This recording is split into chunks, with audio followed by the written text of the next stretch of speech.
రామేశ్వరం వెళ్ళారా? ఆ 22 బావుల్లో స్నానాలు చేశారా? అసలు 22 బావుల్లో స్నానం ఏంది?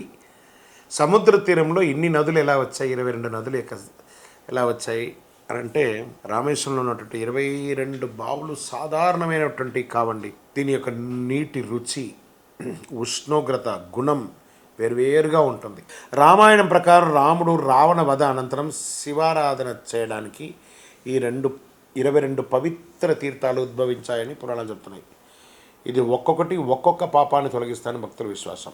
దీనికి అసలు ఎలా పుట్టింది 22 బావులు అంటే, రామాయణ ప్రకారము రావణుడు రావణ బ్రాహ్మణుడు కావడంతో అతను సంహరించిన తర్వాత బ్రహ్మహత్యా దోషం నివారణ కోసం శ్రీరాముడు రామేశ్వరంలో శివలింగ ప్రతిష్ఠ చేసి శివపూజకు పవిత్రమైనటువంటి తీర్థాలు కావాలి అని భావించినప్పుడు సముద్రదేవుడు రామభక్తిని చూసి ఒకే రాత్రిలో 22 పవిత్ర తీర్థాలను ఉద్భవించారని పురాణం చెప్పబడుతుంది. స్వయం ప్రకాశితంగా వచ్చినటువంటి బావులు అవన్నీ ఏదో సృష్టించింది కాదు. కొన్ని లక్షల కోట్ల మంది స్నానం చేస్తున్నారు కదా, తరగని నీళ్ళు వస్తూనే ఉంది చూడండి, అదే గొప్ప. అందులో రామేశ్వరం 22 బావుల పేర్లు పడితే ఎలా ఉంటుంటే, ఫస్ట్ది మహాలక్ష్మి తీర్థం, ధన సంపద దారిద్ర్య నివారణ. సావిత్రి తీర్థం రెండవది, వాక్చాతుర్యం విద్యాభివృద్ధి. మూడవ తీర్థం గాయత్రి తీర్థం, పాపక్షయం జనసిద్ధి. 4 సరస్వతీ తీర్థం, విద్యా కళల్లో అభివృద్ధి. సేతుమాధవ తీర్థం, కుటుంబ ఐక్యత శుభకార్య సిద్ధి.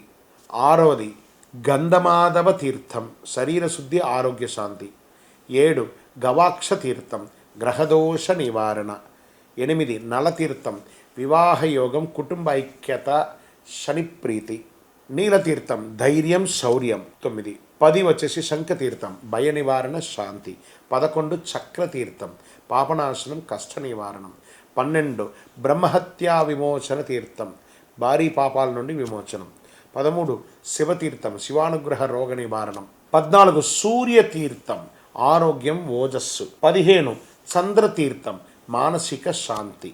16 గంగాతీర్థం, పాప పరిహారం. 17 యమునా తీర్థం, శాంతి సౌమ్యత.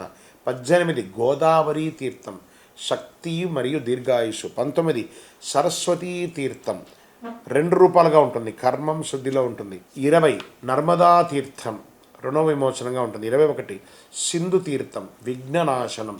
22 కోటి తీర్థం, అన్ని తీర్థాల పుణ్యఫలాలను సమగ్రంగా ఇచ్చే అత్యంత పవిత్ర తీరం. తర్వాత సముద్ర స్నానం చేసే విధానం. రామేశ్వర ఆలయంలో సంప్రదాయాల ప్రకారంగా ముందుగా అగ్ని తీర్థం, సముద్ర స్నానం. తర్వాత ఆలయంలో 22 బావుల నీటిలోనూ స్నానం చేసి చివరిగా శ్రీ రామనాథ స్వామి వారిని దర్శనం చేసుకోవాలి.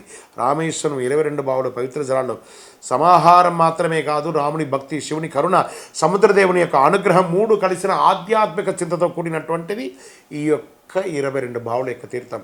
జీవితంలో అదృష్టం ఉంటేనే ఇందులో పోయి ఎవరైనా చేయగలరు. విజయవస్తు.